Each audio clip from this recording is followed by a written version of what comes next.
ایک کہتی کسی بچے نے پوچھا ہے کہ کیا کوئی مسلم لڑکی کسی نئے مسلمان ہونے والے کافر لڑکے سے، یعنی اب تو مسلمان ہو گیا، کافر تھا، اس سے نکاح کر سکتی ہے کہ نہیں؟ دیکھیں، پہلی بات تو یہ ہے کہ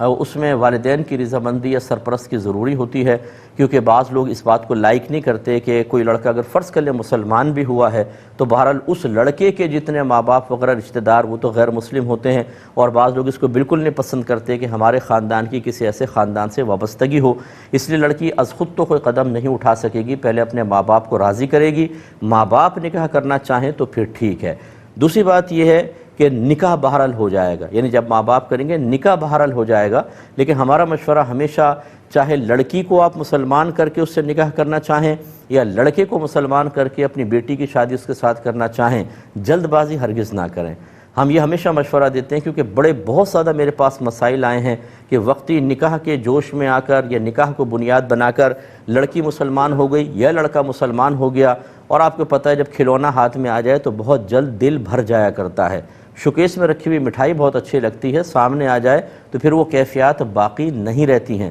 شادی کے بعد کیفیات بدلتی ہیں۔ تو یہ دیکھا ہے لڑکی دوبارہ مرتدہ ہو گئی، بلکہ بچوں کو بھی اپنے ساتھ لے گئی، اسی طرح لڑکا پھر غیر مسلم ہو گیا اور دور چلا گیا۔ اچھا، یہ کھینچم تانی بھی چلتی ہے کہ لڑکی چاہتی ہے کہ میرے بچے میرے خاندان میں جائیں، وہاں پر مختلف قسم کی غیر مذہبی، ہمارے مذہب اسلام کے اعتبار سے غلط رسومات، غلط عقائد بیان کیے جا رہے ہیں، اور بچے انہی میں گھل مل رہے ہیں۔ اسی طرح اگر لڑکا مسلمان ہو گیا ہے تو بچے ددیال پہنچ رہے ہیں، وہاں پر کفار کو دیکھ رہے ہیں عبادات کرتے ہوئے، تو وہ بچوں کے اوپر بڑے منفی اثرات مرتب ہوتے ہیں۔ ایسی صورت میں وقتی طور پہ جوش میں شادی تو کر لی جاتی ہے، پھر جب ہوش میں آتے ہیں اور یہ سائیڈ ایفیکٹس سامنے آتے ہیں تو پھر ہم نے ایسے رشتوں کو عمومی طور پر ناکام ہوتے دیکھا ہے۔ اس لیے ہمارا مشورہ یہ ہوگا کہ جب وہ مسلمان ہو جائیں، اس کے بعد کم از کم 1 سال کا پیریڈ رکھیں کہ آپ اس میں بنیادی تعلیمات اسلام سیکھیں، جس کو ہم فرض علوم کورس کہتے ہیں، پورے سال کے اندر اس میں عقائد اسلام باقاعدہ سیکھیں۔ اس کے بعد احکام شرعیہ عملیہ،